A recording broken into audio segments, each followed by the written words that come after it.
गेले 15 ते 17 वर्ष पुणे शहराच्या राजकीय, सामाजिक आणि विकासाच्या कामामध्ये नगरसेवक म्हणून आणि लोकप्रतिनिधी म्हणून वसंत मोरे यांनी फार मोठं योगदान दिलेलं आहे. एक राजकीय कार्यकर्ता म्हणून त्यांची जी ओळख आहे की ज्या पक्षामध्ये ते प्रामाणिकपणे आणि निष्ठेने आजपर्यंत राहिले, काल त्यांनी निर्णय घेतला आणि तो निर्णय घेतल्यानंतर आज सकाळी मी त्यांना इथे भेटायला आलो, कारण माझे गेल्या अनेक वर्षांचे त्यांचे संबंध आहेत. असा कार्यकर्ता जर काँग्रेस सारख्या राष्ट्रीय पक्षामध्ये जर आला, त्या प्रवाहामध्ये आला, तर निश्चितपणे त्यांचा आदर, सन्मान योग्य तो राखला जाईल आणि भविष्यामध्ये काँग्रेस पक्षाची सुद्धा एक ताकद पुणे शहरामध्ये वाढायला मदत होणार आहे.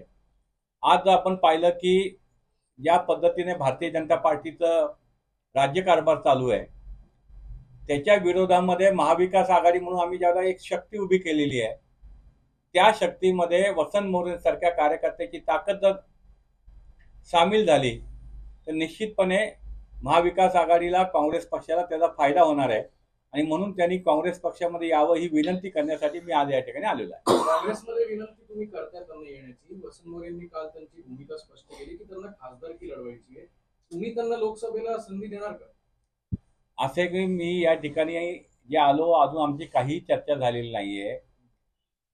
एक चांगल्या कार्यकर्त्याचा राष्ट्रीय पक्षामध्ये म्हणजे काँग्रेस पक्षामध्ये आल्यानंतर निश्चितपणे योग्य तो आदर, मान, सन्मान राखला जाईल आणि भविष्यातला जर आपण विचार केला तर त्यांच्यासारख्या कार्यकर्त्याला आज पुणे शहराला गरज आहे आणि काँग्रेसला गरज आहे. म्हणून त्यांनी काँग्रेस पक्षामध्ये प्रवेश करावा ही विनंती करण्यासाठी आलो. राष्ट्रीय पातळीवरती काय तुमचं बोलणं झालंय का त्यांनी पक्ष सोडल्यानंतर, किंवा काही निरोप होता तुम्ही तो घेऊन आलात, असं काही झालंय किंवा फोन लावून देणार आहे तुम्ही? वसंत मोरे आणि माझे अनेक मैत्रीचे संबंध आहेत. आता आम्ही आलोय, अजून आमची चर्चा व्हायची आहे. मला त्यांच्याशी काही चर्चा करायची आहे आणि त्यानंतर त्यांनी जो निर्णय घ्यायचा आहे तो वसंत मोरे. काही निरोप आहे वरिष्ठ पातळीवर? नाही, मी काही निरोप वगैरे असं काही नाही. वरिष्ठ पातळीवर निरोप देणार आहे? ही प्राथमिक चर्चा आहे. तुम्ही दिल्लीत असता बराच वेळा, तुम्ही हा निरोप दिल्लीपर्यंत पोहोचवणार आहे किंवा काय असं होऊ शकतं? आमच्या काँग्रेस पक्षामध्ये अनेक गोष्टी असतात, त्यामुळे अजून माझी जर चर्चा झाली नसेल वसंत मोरेंशी तर मी काय तुम्हाला उत्तर देऊ ना. दादा, पण त्यांनी पक्ष या कारणासाठी सोडला की पुणे लोकसभा त्यांना लढायची आहे, पण मनसेतूनच त्यांना विरोध होताना पाहायला मिळत होता, म्हणून त्यांनी पक्ष सोडलाय. आता ते अपक्ष लढायला सुद्धा तयार येत आहेत. म्हणून तुम्ही जी भेट घेतलेली आहे त्यामध्ये पुणे लोकसभेत करणार आहे का, किंवा तुम्ही त्यांना उमेदवारी देऊ इच्छिता का? ते जर तुमच्या पक्षात आले तर नुसतं तुमच्या पक्षात प्रवेश करून त्यांचं जे राजकीय पुढचं भविष्य आहे ते त्यांना मजबूत असं वाटणार आहे का? कारण की ते लोकसभा लढायसाठी मला असं वाटतं की या प्रश्नाचं उत्तर वसंत मोरे आपल्याला देते.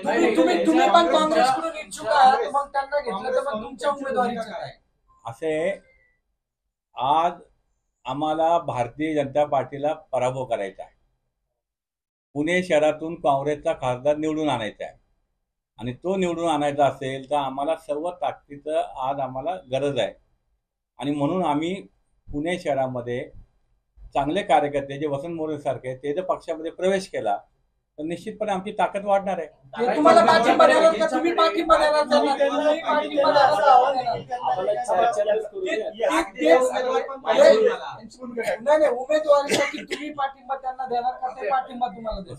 माझी विनंती राहील अजून काही गोष्टी दादा 10 मिनिटं सुद्धा झाले नाही तिथं आले.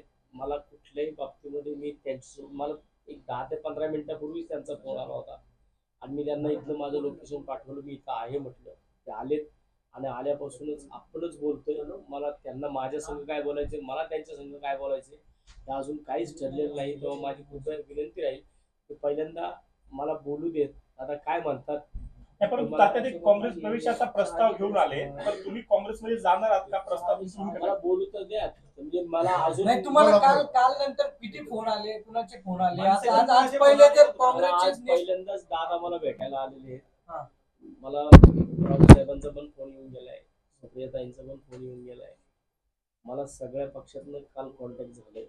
परंतु मी प्रत्येकाला, मी दादांना सुद्धा आता तेच सांगतोय की दादा, मी आता माझून बोललो नाही, त्यांना पण मी तेच विनंती करणार की दादा तुमचा जो काही प्रस्ताव असेल, जो काही विषय असेल ते माझ्या संग त्यांनी बोलल्यानंतर मी त्यांना 1-2 दिवस तरी कालावधी, मला मी काल पण सांगतोय की मला 2 दिवस तरी या सगळ्या गोष्टींवरती विचार करायला मिळाले पाहिजे.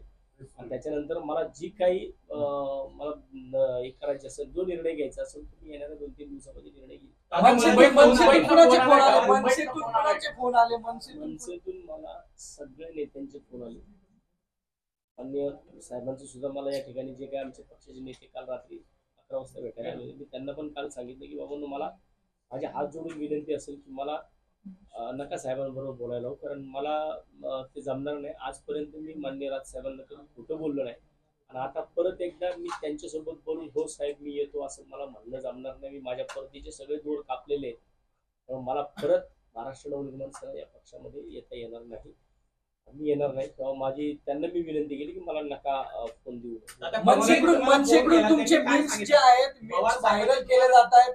कधी कधी कुत्र्याचं पोस्ट लावून मीम्स व्हायरल केले जात आहेत. या पद्धतीने तुम्हाला ट्रोल केलं जाते अविनाश मनसेकडून. जाधवनी फेसबुक पोस्ट करून टीका पण केली तुमच्यावर. ऐका ना, मी या सगळ्या गोष्टींना योग्य वेळी उत्तर देईन. तात्या, मला वाटतं की पवार आता साहेबांनी तुम्ही तुम्हाला हत्ती म्हणू द्या, कुत्रा म्हणू द्या, वसंत मोरे काय होतं आणि काय आहे हे सामान्य महाराष्ट्र सैनिकाला विचारा, तो तुम्हाला सांगेल. पवार साहेबांनी तुम्हाला काय सांगितलं? फोन जेव्हा केला तेव्हा काय बोलणं झालं? सुप्रिया सुळेंचं सुद्धा तुमच्याशी काय बोलणं झालं? त्यांनी काय ऑफर दिली का तुम्हाला? नाही, मला ताईंचं पण बोलणं झालं की कालच्यालाच मला वाटतं की आय थिंक लक्ष्मी खाबी साहेब ते माझ्याकडे आले होते, आणि त्यांनी मला ताईंचा फोन लावून दिला. मी त्यांना मला ते म्हटलं की मी उद्या तुम्हाला भेटतो. काय पण त्यांनी काय काहीच काय झाली? काहीच बोलणं संजय आलं राऊत साहेब नाही. काय मला बोलले? वाटले मला बोलायचे. राऊत साहेब काय राऊत बोलले? साहेब म्हटले तुम्ही सक्षम आहात, मी तुमचं सगळं पाहत असतो सोशल मीडियावरती, तुम्ही जो निर्णय योग्य निर्णय घ्या. तर ते काय बोलले वॉशिंग होते मशीन. हा. ते तोच परत एकदा त्यांनी तोच विचार केला, उच्चार केला. तेच तेवढंच मला काल बोललो. भाजपमध्ये जायचा तुमचा काय विचार आहे का? तसंही ते राहुल बोलले की तसं तुम्ही म्हणले वॉशिंग की मशीनला तुम्ही जावं जावं लागलं.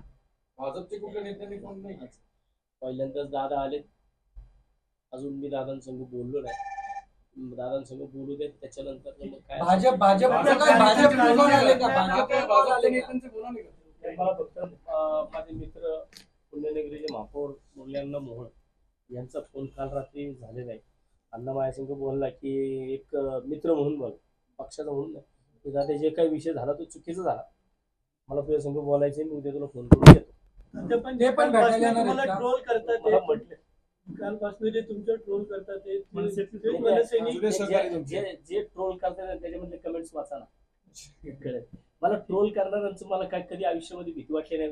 मला ट्रोल करण्यापेक्षा मला एक गोष्ट लक्षात ठेवा की कालच्याला संध्याकाळचा जर माझा तुम्ही माझ्या पेजचा जर तुम्ही स्क्रोल बघितला तर कालच्याला मला 494K फॉलोअर्स होते, आणि कालच्याला मला 496K फॉलोअर्स झाले. म्हणजे माझा एक काही तासांच्या कालावधीमध्ये 2K फॉलोअर्स माझे वाढले. म्हणजे मनसे सोडल्यानंतर तुमच्या फॉलोअर्स मध्ये वाढ झाली असं म्हणायचं तुम्हाला? 2K फॉलोअर्स माझे वाढलेले आहेत. त्यामुळे मला वाटतं की मी जो ट्रॅक घेतलाय तो ट्रॅक मला वाटतं की माझे फॉलोअर्स मला सांगतात की तो योग्य आहे म्हणून. नाही तर मनसे सोडल्यानंतर तुमच्या फॉलोअर्स मध्ये वाढ महाविकास झाली. आघाडीचा आहे का हा सगळा फॉलोअर्स? महाविकास आघाडीचा आहे का भाजपचा आहे? माहित नाही, पण आता मला कुणाला फॉलो करायचं ते मी सांगेन.